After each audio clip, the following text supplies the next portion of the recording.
What's up, guys? Welcome back to another episode of Matt's Mind. I apologize for lack of videos last week. Some of you guys might have seen my socials. I pretty much hurt myself with my back, but still taking it easy. It is feeling a lot better. So thank you to you guys who have wished me well and all that kind of stuff. It really does mean a lot. I am still taking it easy, but I mustered up the energy to keep Matt's Mind going here on the channel. You guys are absolutely killing it. So if you have a question you want to be featured in next week's episode, drop it down below. Make sure you guys subscribe and give the video a thumbs up before we get started. We are joined by the Daily Bugle. I'm hoping to actually finish the Daily Bugle on a live stream at some point this week, so if you guys aren't subscribed already with the bell icon on, don't miss this live stream.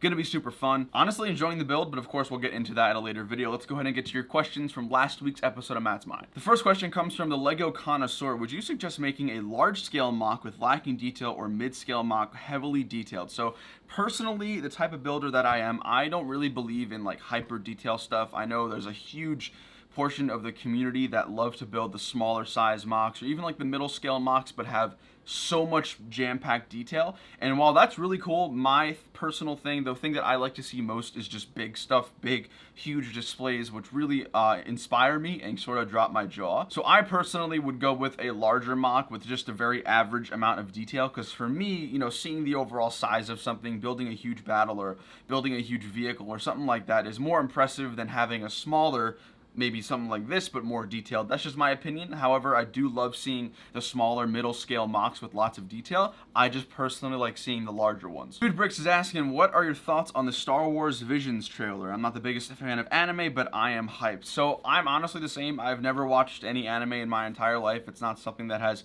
ever really interested me. I did watch the trailer, and honestly, I am a little bit excited because it seems like there's gonna be a new take on Star Wars, but the whole anime like graphic and stuff like that to me just doesn't really seem interesting. I'm still hoping that it's gonna be a really good show. For me, the aesthetic wise, I'm not a fan of anime. Now I do have friends who love anime, and I don't know much about it at all. It's just, for me, when I think of anime, I think of like that visual like 2D graphic type stuff. So I'm hoping that there's gonna be a really cool and like involved story. I'm just very hesitant at the moment in terms of the aesthetic and the graphics of it, but I am still gonna hold out. Hopefully it's gonna be cool.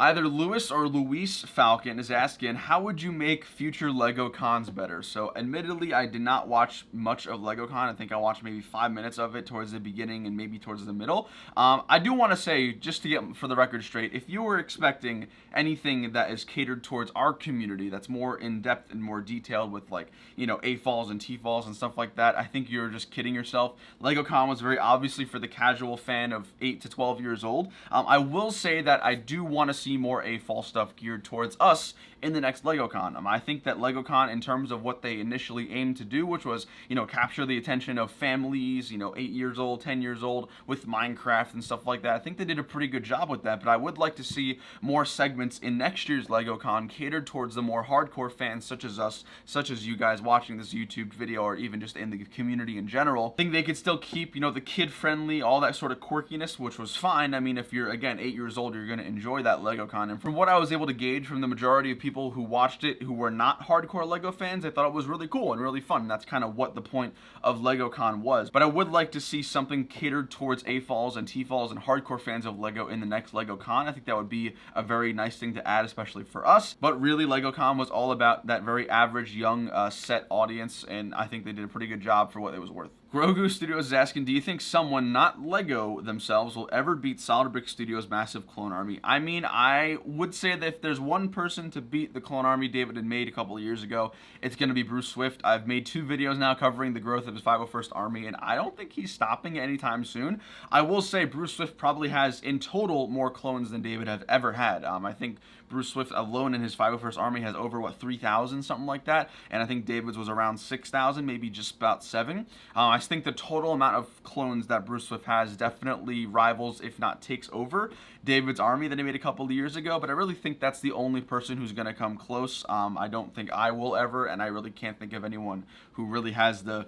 money and the time and the devotion to get thousands and thousands and thousands of clone troopers. So I'd probably say if there's one person, it's going to be Bruce Swift. Super Nintendo's asking, what's better, Duel on Mustafar or Duel on Starkiller Base? I think the Starkiller Base terrain is phenomenal. For $20, you got two pretty good figures, obviously Kylo Ren and then Rey, but I really love the backdrop and the landscape for Starkiller, especially there were some cool like functions where I think the tree could fall over and like the floor could split open. I think in terms of an aesthetics, Duel on Starkiller set was the best $20 set that we've gotten.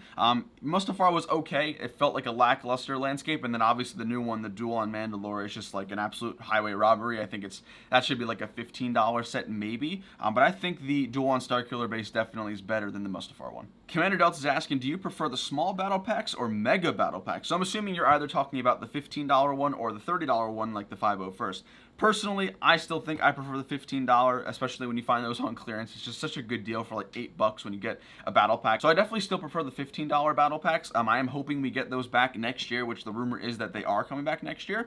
So I definitely prefer the smaller one. I think it's still a little bit more of an efficient use of your money, but I'm not opposed to the $30 one that we've gotten if we do get more of those. Journal of the Scots is asking, do you think LEGO is in the Star Wars golden age with back-to-back strong summer waves, or do you think it could fall into an era of missing fan expectations as content expands significantly in 2022? So I said this about a year ago, maybe even a year and a half ago. I said that right now, with the time we're in, this is going to be the newer golden age of LEGO Star Wars. I think between last summer, this summer, and probably going strong into next year, I think these 3 years, 2020, 2021, and 2022, I think are going to be overall very good waves and times for Star Wars. Now, obviously, there's a lot of shows coming out for Star Wars on Disney Plus, and I don't have any idea how much LEGO is going to be bouncing off of that for sets and stuff like that. But from what I was able to gauge from the community and also my personal opinions, I think right now we are in a golden age of LEGO Star Wars. I think for the most part, especially with maybe UCS sets coming up that we know about, like the gunship and other stuff like that. But I'm also holding out that the TV shows give us some really good content and really good things that we could see from a LEGO set. So who knows, we could potentially see this sort of golden age of Star Wars sets going further into the next couple of years. But I think as of right now, I would definitely consider this as probably the best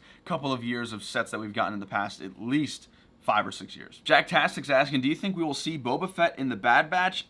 No. I hope not. I don't see a reason why he would be there other than simply fan service to please random people. Boba Fett being back in The Mandalorian is like, I have a gripe with that in that of itself. If we get Boba Fett back in the Bad Batch, that is just absolute stupidity, like the epitome of stupidity. Palpatine Productions is asking, what's your favorite set of the year so far? That's a great question. Out of sets that I have that both have either released or I've been sent a free copy, I'd probably say The Mandalorian Starship, mostly because I love the ship itself in terms of an aesthetic and like how it looks, but I also love the figures. Gar Saxon and Bo-Katan and a brand new Loyalist, I think are great figures that everyone would like, and it's for a pretty affordable price in my opinion, so I'd probably say the Mandalorian Starship, but I have a feeling that when we do get coverage of the UCS gunship, it'll probably be that one. Harvard is asking, do you think LEGO could re-release older sets? I mean, it's never definite no or definite yes. LEGO has absolutely done this before, just like the previous question. They've re-released the Mandalorian Starship, sort of. It's not pre-Vizslas, but it's just kind of the same vehicle. LEGO has absolutely made remakes of sets and re-released some stuff with some new modifications and new bonuses. I don't think it's definitely a yes or a no. I would personally love to see the remake sets like the Venator, sets like the gunship in a play scale, other stuff like that. I would love for them to do it. Do I think they will? Probably not. I think we're going to be getting a lot of new content in the next few years with Star Wars and with Disney Plus, and I don't think LEGO is going to really turn back to any of the older versions of sets, unfortunately. But that being said, it's never an absolute yes or no. They could throw in one set in every wave or every other wave that's just like a little bit of a throwback to an older set we've seen. I don't think it's that likely, but there is always a chance. And the last question for today comes from Creator Animator. Would you like to see an Ultimate Builder Series Yavin 4? I want LEGO to make more varied sets from the OT instead of making AT-ATs, AT-STs, TIE Fighters, X-Wings all over again. And I think you meant Master Builder Series, right? A Master Builder Series Yavin 4 would be perfect. Yeah, I mean, I completely agree. I think that the one Master Builder Series set I really want to get is an Ewok Village. I mean, it's been years since they've done that. We've gotten one from Mos Eisley in the Cantina. We've gotten from Cloud City from Episode 5. So I think Episode 6 is like the logical next one to do. And I'd love to see an Ewok Village and then Yavin. I think Yavin would be really cool if LEGO was able to create the hangar, the interior, the exterior of like the pyramid of Yavin, and maybe some like midi-scale X-Wings. I think that'd be really cool. I like how they did the mid-scale Slave 1 on the Betrayal of Cloud City. So if they could remake like an X-Wing and a Y-Wing in that scale, I think that would be really cool. Have it come with a lot of minifigures, like the pilots and the crew and all that kind of stuff. I think that would actually be a really cool set. I just don't know if we're going to get a Yavin 4. Like I said, I would like to get episode 6 Master Builder series at some point,